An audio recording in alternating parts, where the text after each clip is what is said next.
大家好，我是魔法创作室，欢迎大家收看我的视频。数千年以来，大蒜是被广泛利用于烹饪的重要食材，全世界的人都知道大蒜。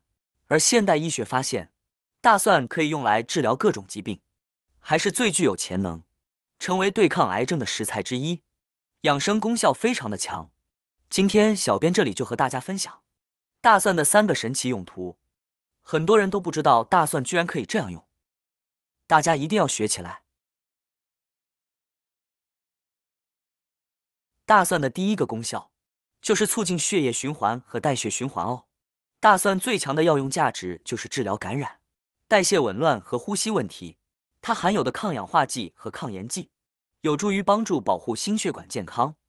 常吃还可以降低身体的胆固醇水平哦。另外还可以促进血液流动和防止衰老。功效非常多。大蒜的第二个功效呢，就是消毒和杀菌呢。研究发现，大蒜中富含的硫化物是植物界里抗菌能力最强的，可以消灭多种细菌，如真菌、病毒、杆菌等。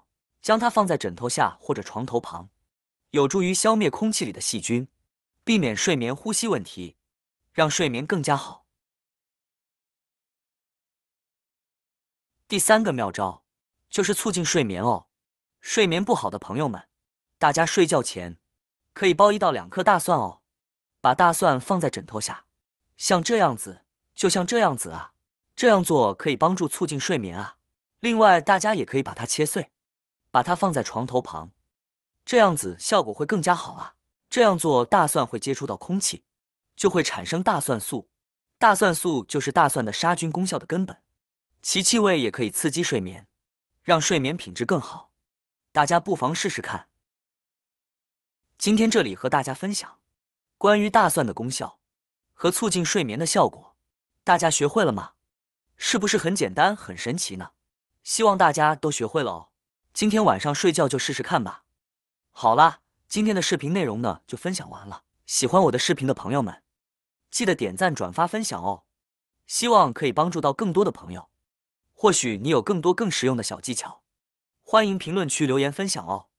点击我的视频头像，还可以观看更多的生活技巧。